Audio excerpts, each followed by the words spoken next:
مجھے حکم دیا گیا ہے کہ میں 7 ہڈیوں پر سجدہ کروں۔ میں نے ٹٹولا تو میرا ہاتھ آپ کے تلووں پر پڑا کہ بندہ اپنے رب کے سب سے زیادہ قریب ہو۔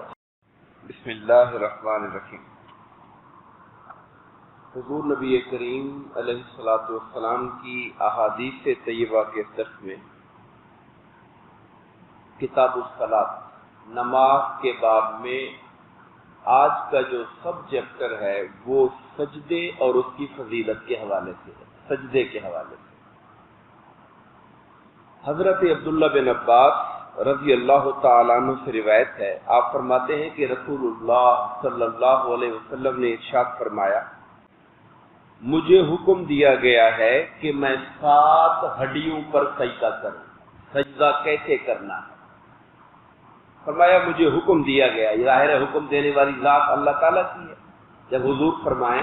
مجھے حکم دیا گیا ہے تو حکم اللہ نے دیا ہے کہ میں 7 ہڈیوں پر سجدہ کروں۔ نمبر 1 پیشانی پر، نمبر 2 دونوں ہاتھوں پر، نمبر 3 دونوں گھٹنوں پر اور دونوں قدموں پر۔ یہ جب 2 2 4 2 6 اور ایک ساتھ بن جاتے ہیں، دونوں پاؤں، دونوں گھٹنے 4، دونوں ہاتھ 6 اور 7ویں پیشانی۔ اب پیشانی کے ساتھ ناک کے زمین پر لگانے کے حوالے سے بھی فقہائے احناف کی رائے یہ ہے کہ افضل یہ ہے، بہتر یہ ہے کہ ناک بھی زمین کے ساتھ ٹچ کرے۔ تو یہ جو 7 ہڈیاں ہیں ان کو زمین پر لگانے سے سجدہ مکمل ہوتا ہے۔ اور پھر آگے یہ فرمایا کہ اللہ تعالیٰ نے اس بات کا بھی حکم دیا ہے کہ ہم اپنے کپڑوں کو نہ سمیٹیں۔ آپ دیکھتے ہیں نماز پڑھتے ہوئے بعض اوقات اپنے کپڑوں کو، ہمارے ہاں تو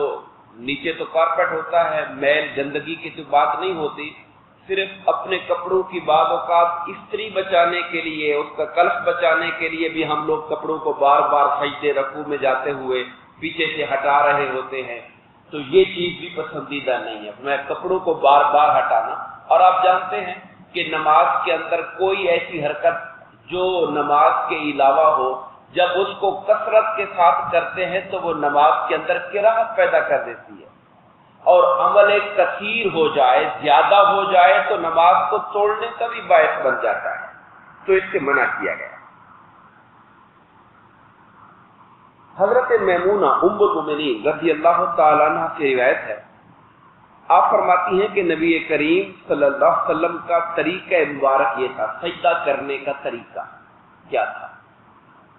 کہ جب آپ سجدے میں جاتے تھے تو دونوں بازوؤں کو شکم مبارک سے دور رکھتے، یعنی یہ جو بازو، جب ہاتھ زمین پہ رکھ دیا سجدے کے لیے تو یہ جو بازو ہیں اسے پیٹ سے، اپنے پیٹ سے نہیں ملاتے تھے، پیٹ سے باہر کر کے رکھتے تھے، ایک بات۔ اور دوسری بات یہ ہے کہ شکم کو بھی ران سے الگ رکھتے تھے، یعنی پیٹ اور رانیں بھی نہیں ملی ہوتی تھی، پیٹ رانوں سے جدا ہوتا تھا اور بازو پیٹ سے جدا ہوتے تھے، اور آپ کے ہاتھ مبارک زمین پر ہوتے، پیشانی ناک زمین پہ لگا ہوتا، گھٹنے اور دونوں پاؤں زمین پہ لگا ہوا کرتے تھے۔ یہ آقا کریم علیہ الصلوۃ والسلام کے سجدہ ادا کرنے کا طریقہ تھا۔ اور یہاں پر ایک بات یہ بھی فرمائی کہ آپ اپنے بازو کو اپنے بغلوں سے، اپنے پیٹ سے اتنا دور رکھتے تھے کہ بکری کا چھوٹا بچہ وہ بھی گزرنا چاہتا تو گزر سکتا تھا۔ مقصد یہ ہے مبالغہ کر رہے ہیں اس بات میں کہ بازو کو خوب دور رکھا کرتے تھے۔ میں اکثر یہ بات احباب سے کہتا ہوں کہ خاص طور پر اکیلے پڑھیں تو یقیناً ایسا ہی کریں گے، لیکن ہمارے ہاں جب جماعت ہوتی ہے اور لوگ بالکل ساتھ ساتھ کھڑے ہوتے ہیں، اس وقت اگر کوئی اپنے بازو کو بہت زیادہ باہر نکالے گا تو وہ دوسرے نمازی کے لیے مشکل کا باعث بنے گا۔ وہاں پر زیادہ باہر نہیں نکالنا چاہیے، علیحدہ اکیلے پڑھتے ہوئے، کیونکہ حضرت میمونہ نے سرکار دو عالم کو گھر میں نوافل پڑھتے ہوئے دیکھا، تہجد پڑھتے ہوئے دیکھا، تو انہوں نے وہ عمل پیش کر دیا۔ باقی آپ عملی طور پہ اگر جماعت کے اندر جب کھڑے ہوں گے اس میں بازو باہر نکال دیں گے زیادہ تو ساتھ والے نمازیوں کو تکلیف ہوگی، اس میں اس اعتبار سے احتیاط کرنے کی ضرورت ہے۔ ام المؤمنین حضرت عائشہ صدیقہ رضی اللہ تعالیٰ عنہ سے روایت ہے، آپ فرماتی ہیں کہ ایک رات میں نے نبی مکرم صلی اللہ علیہ وسلم کو بستر سے گم پایا، یعنی آقا لیٹے تھے میرے ساتھ تو میری آنکھ کھلی تو میں نے دیکھا حضور بستر پر نہیں ہے، میں نے بستر سے گم پایا۔ میں نے ٹٹولا، اندھیرا تھا، روشنی نہیں تھی کہ حضور کہیں قریب سے دور ہو گئے ہیں، کہاں ہیں آقا؟ میں نے ٹٹولا تو میرا ہاتھ آپ کے تلووں پر پڑا، یعنی حضور حالت سجدے میں تھے، میں نے جب ٹٹولا اندھیرے میں تو میرا ہاتھ حضور کے قدموں کو لگا، تلووں پر لگا۔ آپ سجدے کی حالت میں تھے اور آپ کے تلوے کھڑے تھے اور آپ سجدے میں یہ دعا کر رہے تھے کہ اے میرے مولا، میں تیری رضا کی، میں تیری بارگاہ سے تیری ناراضگی سے پناہ مانگتا ہوں، تیری رضا سے، یعنی میں تیری ناراضگی سے بچنے کے لیے تیری رضا کی پناہ لیتا ہوں، اور میں باری تعالیٰ تیری سزا سے بچنے کے لیے تیری بارگاہ سے معافی کی پناہ لیتا ہوں، اور میں تیری ذات کی پناہ لیتا ہوں، میں تیری تعریف کی طاقت نہیں رکھتا، اے میرے مولا تو ویسا ہی ہے جیسے تو نے خود اپنی تعریف فرمائی ہے، یعنی حالت سجدہ میں حضور دعائیں مانگ رہے تھے۔ یہاں پر ایک بات یہ معلوم ہوئی، بعض احادیث پاک میں آگے پڑھیں گے کہ اللہ تعالیٰ کی بارگاہ میں انسان کو سب سے زیادہ جو قربت نصیب ہوتی ہے وہ حالت سجدے کے اندر ہوتی ہے۔ تو اس لیے جب نفل نماز پڑھتے ہیں تو سبحان ربی الاعلیٰ کی تسبیح پڑھنے کے بعد انسان چاہے تو سجدے کے اندر دعائیں بھی کر سکتا ہے، بلکہ آقا کی سنت ہے، حضور نبی کریم صلی اللہ علیہ وسلم حالت سجدے میں دعائیں فرمایا کرتے تھے۔ اگلی حدیث آگے ابو ہریرہ رضی اللہ تعالیٰ عنہ سے آپ فرماتے ہیں کہ حضور نے فرمایا کہ بندہ اپنے رب کے سب سے زیادہ قریب حالت سجدہ کے اندر ہوتا ہے، تو اے لوگوں اس حالت میں کثرت سے اللہ تعالیٰ کی بارگاہ میں دعا کیا کرو، التجا کیا کرو۔ ہم جب جماعت میں امام کے ساتھ ہوتے ہیں اس وقت تو ظاہر ہے دعا مانگنے کا ٹائم نہیں ہوتا اور فرض نماز ہوتی ہے، اس وقت تو تسبیحات ہم پڑھتے ہیں، مگر جب اکیلے نماز پڑھ رہے ہیں، ہم نفل نماز پڑھ رہے ہیں، تو انسان کو چاہیے کہ تسبیحات کے بعد اللہ کی بارگاہ میں دعائیں بھی مانگے، اور دعائیں ترجیحاً عربی زبان کی مانگنی چاہیے۔ جب حالت نماز میں اردو دعا نہیں مانگنی چاہیے، حالت نماز میں عربی والی دعا ہی مانگنی چاہیے۔ حضرت ابو ہریرہ رضی اللہ تعالیٰ عنہ کی مروی ہے، آپ فرماتے ہیں کہ رسول اللہ صلی اللہ علیہ وسلم نے ارشاد فرمایا، آدم کا بیٹا یعنی انسان جب آیت سجدہ پڑھتا ہے جس میں اللہ تعالیٰ کی بارگاہ میں سجدہ کرنے کا ذکر آتا ہے، اور ہمیں حکم ہے کہ جب وہ آیت پڑھو تو اللہ کی بارگاہ میں سجدہ کرو، جب ابن آدم آیت سجدہ پڑھ کر سجدہ کرتا ہے تو شیطان روتا ہے اور کہتا ہے کہ یہ، اور اس بندے سے بھاگ جاتا ہے اور کہتا ہے افسوس ہے مجھ پر، ہلاکت ہے، غم ہے، ذلت ہے، شرمندگی ہے میرے لیے۔ ابن آدم کو اللہ نے سجدہ کرنے کا حکم دیا، ابن آدم جھک گیا خدا کی بارگاہ کے اندر، اس نے حکم مانا اللہ کا، اور اللہ نے اس کے جھکنے کی وجہ سے اس کا سر بلند کر دیا، اس کو عزت دے دی۔ مجھے میرے رب نے سجدہ کرنے کا حکم دیا تھا، مگر میں نے سجدے سے انکار کیا تو میں دوزخی ہو گیا، میں جہنمی ہو گیا۔ انسان کو اللہ پاک نے یہ عزت دی ہے کہ اس کو سجدے کا حکم ہوتا ہے، وہ جھک جاتا ہے خدا کی بارگاہ کے اندر۔ اور آج کے درس کی آخری حدیث پاک حضرت ربیعہ بن کعب اسلمی رضی اللہ تعالیٰ عنہ روایت فرماتے ہیں کہ میں رات کو رسول اللہ کے پاس رہا کرتا تھا۔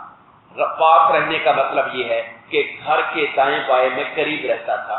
اور نیت کیا ہوتی تھی کہ رات کو آقا کی آنکھ کھلے گی، سرکار وضو فرمانا چاہیں گے، تو جب بھی آقا کی آنکھ کھلے گی میں وضو کا پانی لے کے آگے حاضر کر دوں گا۔ حضور کی خدمت کے لیے رات کو دائیں بائیں موجود رہتے تھے۔ حضرت ربیعہ بن کعب اسلمی کی بات ہم کر رہے ہیں۔